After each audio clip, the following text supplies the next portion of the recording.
In that interview with New York Times, he knows he's going to start digging into his business dealings. He talked about it specifically, and he's going to blame everyone but himself, and he sees Sessions as being weak and putting him in this position. And it's astonishing internally. I was thinking about this morning.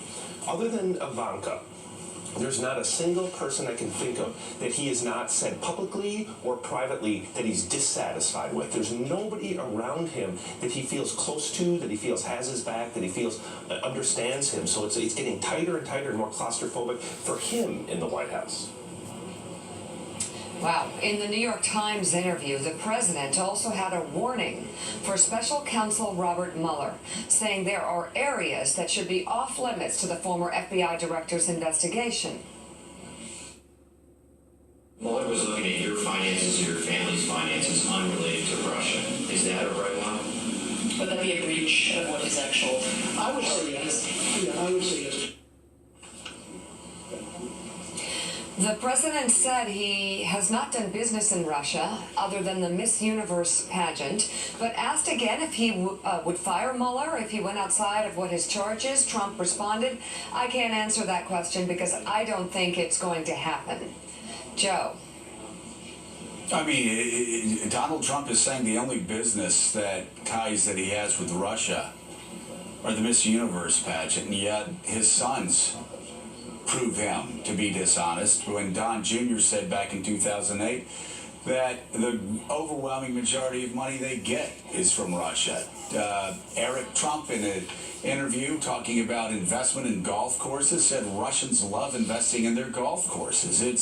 It's crazy that he's saying that the Miss Universe pageant's the only connection that he's had, but Michael Schmidt, it's again as if Donald Trump not only doesn't know how Washington works, but hasn't been looking at history for the 71 years that he's been on this planet. Spiro Agnew wasn't sent to jail or wasn't indicted and basically run out of the White House because of Watergate. They started investigating and they found out that he actually hadn't been paying the taxes he was supposed to pay.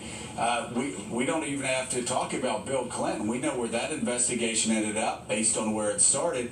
And right here, Bob Mueller is not going to put Chinese walls up between all of these different areas of inquiry. He's looking at everything, isn't he? Exactly. Yeah, you raise a great point. What happens with these special counsels is that they turn over every rock and they look at everything. Because what they don't want to happen is that they, close up shop eventually, and then it comes out that there's something that they miss. So they end up looking at everything and applying the laws in ways that sometimes they aren't normally applied in normal situations. And what became clear yesterday from our interview with Trump was that he's watching Mueller very closely. Trump believes that Mueller's purview is Russian meddling in the election, and he believes that's what it is. But if Mueller's going to step outside those lanes, that's going to be what Trump calls a violation. He would not define what that would mean. He would not say that he would fire Mueller, but he called it a violation, and he said it was a red line. So if you're Trump, you're closely watching Mueller, you're seeing what he's doing, but at the same time, you see Mueller hiring folks that Trump thinks are have expertise in areas that are outside of the Russian meddling, and he's very, very skeptical of that. So he looks at Mueller, he's concerned about Mueller, and then he looks back to Sessions and he says, "This is your fault." Still ahead on Morning Joe. More now from the New York Times interview, and this is stunning. The president looked to put to rest the questions surrounding his second discussion with Vladimir Putin at the G20 dinner. It came to light earlier this week that the two leaders met and that the president was not staffed by any American personnel. So take a listen to what the president said they talked about. Might ring a bell. She's sitting next to Putin, somebody else. And this is what it is, so the meal was going through. And toward dessert, I went down just to say hello to Melania. And while I was there, I said hello to Putin. Really pleasantries, more than anything else. It was not a long conversation, but it was, could be 15 minutes, just talked about things. It was very interesting. We talked about adoption. You did? Russian adoption, yeah. I've always found that interesting because, he ended that years ago. And I actually talked about Russian adoption. adoption with him. But which is why? interesting, because that was a part of the conversation that Don had with this meeting. And I think, as I said, most of the people, when they call up, they say, by the way, we have information on your opponent. I think most politicians, I was just with a lot of people, they said, who wouldn't have taken a meeting like that? Unbelievable. I just don't know really where to start right there. I think all the people that were in the meeting, Mike Schmidt, should probably be asked with Adoptions. whether they really told Donald Trump that they would have taken meetings with Russian intelligence officers and with two Russian interpreters in the room. That's remarkable, which is going to lead and should lead to a flurry of follow-up questions to see whether Donald Trump was telling the truth or not there. But also this adoption issue, how fascinating. His meeting with Vladimir Putin, this meeting that he says was 15 minutes, others suggest it might have lasted close to up to an hour. He said they talked about adoption. That was actually the day before Donald Trump signed off on something that later was disproven. And that was a statement suggesting that Don Jr.'s meeting was about adoption as well. What did you make of that answer? And it's about the Magensky Act. Because Putin wants it dropped. Like The sanctions dropped. Or how to really make sense of it. And we sort of tried to press him as much as we could about what he talked to Putin about. And that was really all that he said, acknowledging that, oh, this was the thing that had come up with Don Jr. And then the conversation, as it often goes with him, just starts veering in different directions. And all of a sudden we're off. We try to move it back. And, you know, there's only so much we could do there. So we sort of left there not having a full, total understanding of what the meeting with Putin was about. So Why that don't you was ask a about the bit Magensky frustrating. Act? But as we went from there, the conversation went in different directions. What he is clearly irritated about are the stories about Don Jr. And he was trying to use his meeting with the Republican senators that afternoon to show that it wasn't a big deal, that this was just simply a information gathering meeting that any politician would have taken, including his colleagues that he had lunch with, the senators, and that this is just politics as normal, and anyone would have taken it as if he had known. He said he did not know at the time, which he had said before, he did not know about the meeting, but that if he had known, he probably would have said, go ahead and do it. You know, Mike Barnacle, they got caught in a lie. The White House, Don Jr., the President of the United States, who signed off on the statement about what that meeting was about when they talked to the New York Times on a Saturday. So that was a lie. It wasn't about adoption, and why Donald Trump would stumble back into that minefield and say, oh yeah, just they talked about adoption, like the same thing Don Jr.'s meeting talked about. It's already been proven. But Don Jr.'s emails and by everybody who was in the meeting that's not what the meeting was about. And so It could have been Trump the stumbles Magensky back Act. into another lie.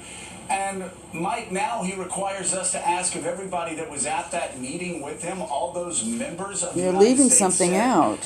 whether they told the President of the United States that it was a good idea in the middle of the campaign to get dirt from Russian intelligence officers, former Russian intelligence officers, and other people who claim to be agents of Vladimir Putin's government. Well, a couple of points there, Joe. One, Michael and Peter and Maggie Hepperman from the New York Times are skilled reporters. There's no doubt about that. The interview is incredible. I don't think I've ever read an interview with a sitting president of the United States as incredible as this is, given the tentacles of what he said. But despite their great reportorial abilities, they are not prosecutors, and the president was not under oath. If he was ever under oath with a skilled prosecutor, he would have real difficulty because of just what you said, the winding road of his answers. And the other thing that comes out during this interview, Jim Vandehei, is if listening to the president in the context of everything that's going on in this White House, and has been for 6 months now, it seems as if the president of the United States is almost a man alone without any real friendships other than his family. Not just friendships. Like he's a man man alone without lawyers. Like, there's a reason he has tension with the White House counsel. There's a reason that he has tension with his personal attorney, because he does interviews like this. There's no lawyer in America who would ever consult their client to go out there and freelance on a topic, on a sprawling investigation, which is why he ends up in friction with his legal team. And that's why when you talk to anyone in the White House, the reason that he does those things he did in the interview is they do think something's going to happen. There's nobody around Donald Trump today, other than maybe his daughter, who doesn't think that this results in charges against at least people close to Donald Trump. And he knows that. And he's worried about that. Yeah. And he thinks he can talk his way out of Right. anything. And he does have this ability, you talk to people around him, to believe his own reality. He Yep. thinks the Russians did not interfere in the election. He does think that that is at least partially fake news. He thinks he did nothing wrong. He thinks he did nothing wrong before the Mueller investigation or after the Mueller investigation. And it doesn't matter what his advisors tell him. It doesn't matter what his lawyers tell him. It's what he thinks, and he believes his gut in negotiations in this situation is better than anyone else's. We'll see. Yeah. Coming up on Morning He Joe, thinks he just knows months everything. before joining the Trump campaign, Paul Manafort was reportedly in the hole as much as $17 million. And according to the New York Times, he owed that money to pro-Russia interests. How Manafort is responding next on Morning Joe. He's going to be interviewed on Monday. Open hearings in the Senate. President Trump's top 2016 campaign advisors will go to Capitol Hill next week to speak about their recently discovered meeting with the Russians who promised damaging information on Hillary Clinton. The president's son-in-law and senior advisor, Jared Kushner, will be interviewed by staff of the Senate Intelligence Committee in a closed session on Monday. Donald Trump Jr. and ex-campaign chairman Paul Manafort are also scheduled to speak at an open hearing of the Senate Judiciary Committee on Wednesday. Both Trump Jr. and Manafort have yet to confirm their appearances. This as the New York Times published financial records filed in Cyprus purporting to show Paul Manafort to be in debt to pro-Russia interests by as much as $17 million. Whoa. The records were certified as accurate by an accounting firm as of December 2015, just a few months before